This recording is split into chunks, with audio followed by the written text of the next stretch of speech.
All right, Shalom. This is your brother Yuanathon. First and foremost, I want to give all praises to the Most High, Yahweh, Bahashim, Yahweh Shai, Bahashim, Rakaha, Kodash. I want to give double honors to the apostles and the elders of Great Millstone. I want to say Shalom to all the brothers and, of course, the few sisters who are pursuing this truth in sincerity. All right, may the blessing of election be upon your house. Now, this is another rendition of Tips from the Lord's Men, an ongoing series I've tried to put together for newcomers, brothers who are getting ready to start on their journey with making lessons and teaching, making videos. I think it's up to 11 parts by now. Ultimately, the goal for the series is there's things about the culture, all right, about our walk and character building, dealing with one another, things you should perceive in the world, things you might encounter in life with family or with brothers themselves. It might not bleed all the way through camp videos. For my rendition, I think I'm going to entitle it, "It's not about the views, the mission is bigger." Because I'm speaking to brothers that are starting out making the videos, teaching, maybe going street teaching. You have to understand the goal at hand. All right, one, we want to receive salvation. Two, we're trying to help seal the elect. We're being utensils for the Most High for the word to go out in the earth so the elect can be sealed. Because not all of Israel is going to get this, whether you know it or not. This is for a small portion of people within the nation of Israel itself. They're going to be people who know they're Israelites, but they're not going to fully grasp what they're a part of or endure unto the end to be saved. Let's go to, just to back that up, bear with me, I'll pull it up here on the phone. Romans 11:7. All right, it reads, "What then? Israel have not obtained that which he seeketh for, but the election hath obtained it, and the rest were blinded." That's the reality of the matter. Now, keeping that in mind, a big following or a lot of views isn't what you should be looking for, nor is it what you should have of great esteem in your mind. Quality over quantity. That's the Lord's way. And that's how he's always done it. The Lord is looking for people who are going to judge righteous judgment, be trustworthy, have integrity, right? Have the mission in the forefront. What you'll see, you have a lot of groups. They'll have a bunch of numbers. They'll just let a bunch of people in. But then you have to have those people be managed, right? They'll put people in these leadership positions who aren't necessarily competent, experienced, or have enough integrity to be over people. You see, they're not always having the best interests of the congregation in the forefront of their minds. And that's why you see people putting gimmicks in the forefront of the ministry for filthy lucre's sake, to fill their own belly. The Lord doesn't need a bunch of people to get his job done. With that being said, if you're doing this thing sincerely and uprightly, you're not to expect a bunch of people coming in. Now, you have particular brothers that may be their walk, where they do have a lot of views, a big following, but trust me, that was built up over an extensive amount of time. A lot of work was put in. And even the brothers within Great Millstone who do get a lot of views, it's still not like some of these camps you see that pop up and it'll get 40,000 views on a video. Got to remember, 2/3 of our people are going to be destroyed. There's going to be more people that, even though they're Israelites, who aren't going to make it, and they're going to flock to certain things because they still have residue of the world within them. So they're not going to flock to the straight and skinny. And that's okay. So you shouldn't expect a lot of views and things like that. An analogy I like to give, say you're speaking in an arena, all right? And all those people there are watching, they're looking for holes in what you're saying. One, you're gonna be speaking, or you should be speaking with passion, and you're pleading your case, because just how we're putting the world on trial, the Lord is putting the world on trial through his men, calling out their actions, the wickedness going on in the world. In return, they're looking at us and looking for holes, in a way to an alibi to say, well, it's okay because this, right? So they're looking for holes in what we're saying. Now, you're speaking in this arena. Let's make it small. Let's say an amphitheater with 1,000 people. There might be only one person in there in good faith actually listening to what she's like, hey, this guy's right. He's telling the truth. I need to change. There might be one person in there of a broken and contrite spirit. I think there's a parable like that in the scriptures even. There might be one person in there. Are you going to be timid in your speech? Are you going to, oh, these people ain't listening to me, I'm just kind of go through the motions? Or are you going to be fervent and on fire so that one person gets the message? That you fully cast the net so that they can be brought in and rejoice. The angels rejoice over one sinner that repenteth. Are we supposed to be passionate Regardless if you're getting a bunch of views, regardless, you're supposed to be on fire. To wake up the next day, I'm gonna do another lesson. I'm gonna do another one. You're supposed to be on fire for this thing, man. That's the spirit you're supposed to be in. Let me get that parable that I was thinking about. It's Ecclesiastes, the 7th chapter. Let me actually just go there really quick. Pull it up for you all. Bear with me. Ecclesiastes 7. I think it's 28.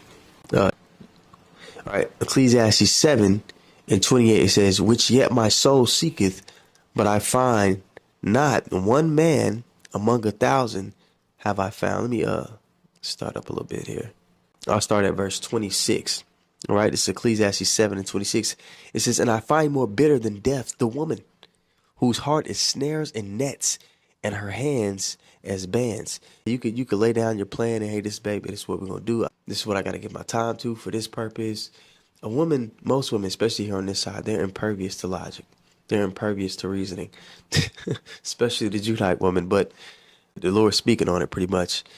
But the sinner shall be taken by her, a man that doesn't have his eyes on his husband, because how Shah is likened unto our husband, right? We're supposed to have our focus on him. And if it's not, you can be taken by a woman. A woman, you can be distracted by her snares and nets. She could bind you up, all right? That's why we're supposed to focus on this, Sophia, the knowledge. Verse 27, behold, this have I found, saith the preacher, counting one by one, to find out the account, which yet my soul seeketh, but I find not. One man among 1,000 have I found, but a woman among all those have I not found. What he's saying is one man. If I'm counting, out of 1,000 men, there's probably one that's walking uprightly. But among a woman, you're not gonna find one. You might have to search 10,000. Now there are gonna be women who are saved, but it just goes to show you, man, to add to my point, that not a lot of people are gonna get this. Not a lot of people are gonna be sincere. There's a bunch of videos that are out to edify on every topic, but a lot of times we'll do a lesson. It's more direct, more technical, and it might not be as appealing or entertaining to most people. They say, oh, I don't want to watch this. They want to go watch the video with the Edomite licking the boots. They want to go watch the video where there's a debate, instead of getting that strong foundation of what they're a part of and the things they are to look for, so when they're tested, they could withstand the wiles of the devil. All right? That's that. And you know, that one man, truly, that one man amongst 1,000, that's Yahweh Shai. He's that mediator. I think there's some reference to that in Job. Let me go. I believe it's in 33. Job 33. Because Job was catching hell, man. He needed a mediator. He was looking for a mediator. He was looking for that one man amongst 1,000. This is Job 33.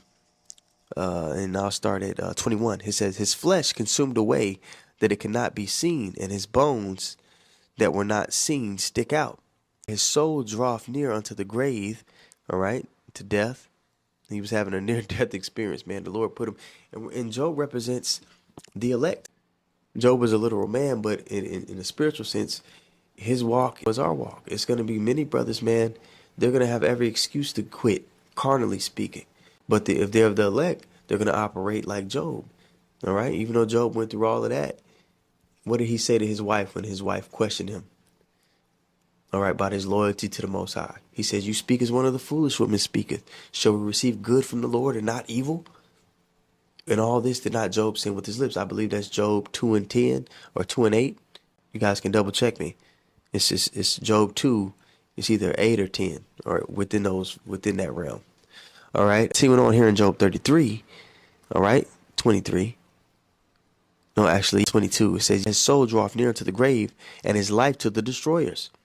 If there be a messenger with him, an interpreter, one among 1,000, to show unto man his uprightness, then he is gracious unto him and saith, deliver him from going down into the pit. I have found a ransom, somebody to intervene on his behalf. We needed somebody to intervene on our behalf, man. And that's Yahweh Shai. If you're able to keep Yahweh Shai at the forefront of your mind, walking uprightly towards him, giving reverence to him, because we were commanded to by the Father, right? Kiss the Son lest he be angry. If you're able to keep that in the forefront of your mind and just put your head down and do the work and grind and grow in understanding, you'll be all right. All right? One more precept. I'm going to go to Ecclesiastes 9, and then I'll pretty much close it up. All right, Ecclesiastes 9 and 10. It says, I'm going to actually read it in the NLT. This is Ecclesiastes 9 and 10. I'm going to read down through verse 11. It says, whatever you do, do well. Do it with all your strength. Don't just be going through the motions in your lessons, man. Put some time and energy to it. Cut the camera on and speak with passion. Now, I'm not saying that veer off from your natural temperament, right? Some brothers are more laid back. Some brothers are more rowdy, right? But however, whatever your temperament is, do it with some passion. A great example, Elder Yashawamba, man, he's a more laid back and reserved man, but he's still, when you can feel the passion in it. And again, that comes with knowing what you're talking about. Don't feel the pressure to go into a bunch of deep topics if that's not where you're at in your walk yet. There's milk lessons that brothers do that are like edifying. The Lord has a member of the elect teaching to edify. I like to put it like this. Each member of the elect has their own little group of people who are going to specifically resonate with them, specifically be edified by them. And of course, they'll watch other brothers, but you may have come from a similar walk in life, had similar experiences, have a similar that just vibes with that person. When the word comes out through you, through your utensil, right? We're utensils that the Lord uses to deliver the message, to feed the flock. It just resonates with a particular group of people differently on a deeper level. That's just what it is. You know what I mean? Don't veer out of your temperament, but be fervent when you speak, man. Be passionate when you speak. Mean it. Do it with some. Be yourself, but be yourself in fullness, man, for the Lord. Be on fire. All right, let's continue reading here. I'm gonna read it from the top. Ecclesiastes 9 and 10. Whatever you do, do well. For when you go to the grave, there will be no work or planning or knowledge or wisdom. I have observed something else under the sun. The fastest runner doesn't always win the race. You may have people out there they have a bunch of numbers and views and things like that, but they're grifting the congregation. They're swindling the congregation out of their money. They'll alter the doctrine to fit in with the world or tailor it to members, tailor it to women.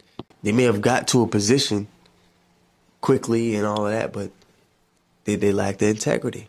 They're not thinking about the best interests of the elect of the nation of Israel, of the congregation. All right? They'll do little things that'll be like, that's not right. You'll be able to spot it, and we call it out all the time. All right? But this is Ecclesiastes 9:11 again in NLT. It says, I have observed something else under the sun. The fastest runner doesn't always win the race. The strongest warrior doesn't always win the battle. And the Lord likes to take things that are seemingly weak, carnally speaking, to people's eyes, like us. We just look like regular men, but we speak on the highest authority in the earth. And in fact, this is the highest position a man could have in the earth. This is the most prestigious position a man could have in the earth. A prophet speaking the word of the Lord, judging righteous judgment, being able to see through the deception, see in the dark like the owl, having wisdom. This is the highest position in the earth, the most prestigious position in the earth. But people don't see it that way. But the Lord is going to use his men to show his strength. Look how he could take something that's seemingly so small and overthrow the greatest thing that people could think of in their mind. All right, the Lord loves to do that, to show his strength and his majesty. It says, and the strongest warrior doesn't always win the battle. The wise sometimes go hungry, and the skillful are not necessarily wealthy. And those who are educated don't always lead successful lives. It is all decided by chance, and it's not decided by chance, it's really decided by Yahweh Shem Yahweh Shai. We'll go get that in Daniel 2 after this. It doesn't, NLT, you got to be careful when you're reading in other versions. All right. KJV, it says, but time and chance happen to them all. All right. And that time and chance is based off what the pieces that the Lord moves. Let's go to Daniel 2 just to back up that statement, and I'll leave off. All right. Bear with me, guys. It's Daniel 2 and 21.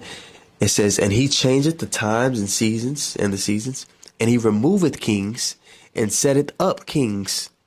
He giveth wisdom unto the wise and knowledge to them that know understanding. All right. He maketh rich and he maketh poor as well. Albarat's lesson was edifying, man. I want to give all praises once more too. Yahweh, Bahashim, Yahweh Shai, Bahashim, Rakaha Kodash. Want to give double honors to the apostles and the elders of Great Millstone. Want to say shalom to all the brothers and, of course, the few sisters who are pursuing this truth in sincerity. May the blessing of election be upon your house. Shalom.